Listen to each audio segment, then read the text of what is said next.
What's going on, everybody? So today I'm going to work on my 2013 Passat TDI.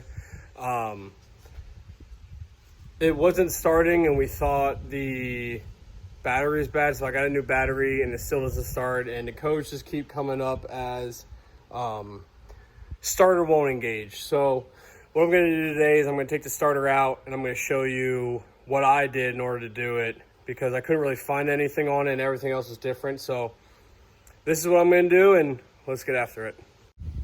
So here we are. Your starter is right here. You can see it. That whole thing's your starter, and it's relatively easy. You have a bolt that's right there, and there's one underneath that's really easy to get to.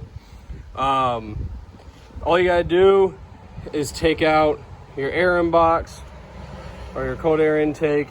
That sits here. Take the battery out. Take your tray out. And I'm just gonna take the tray out because with the little ear right here, it's gonna make it easier to pull the starter out. So right now all I'm gonna do is just take this battery tray out, because this is where the battery tray is gonna be. Take that out, then take the starter out, and we're gonna see if it's good or not. So, all right, I'll see you in a little bit. All right, so I got the starter out. Here it is. So it sits in there like this. You're gonna have your power that goes to that nut.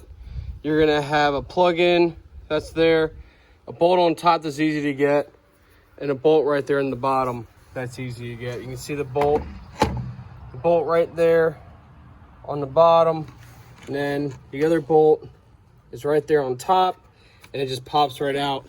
With the clip here, it's this red piece, and it slides right into here.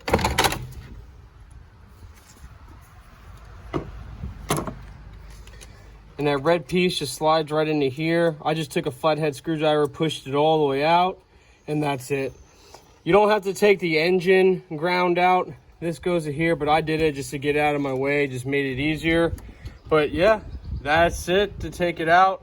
I'm gonna go and get a new one and see if this helps.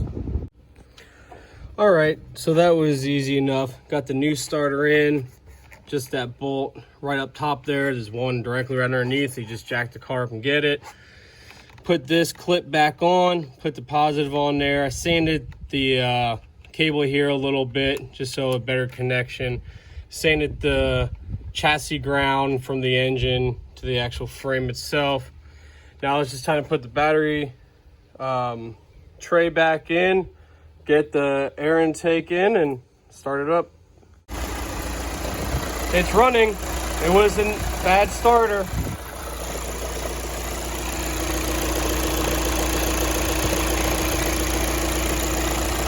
I'm gonna go put some fuel in it now and drive it down to the Sunoco.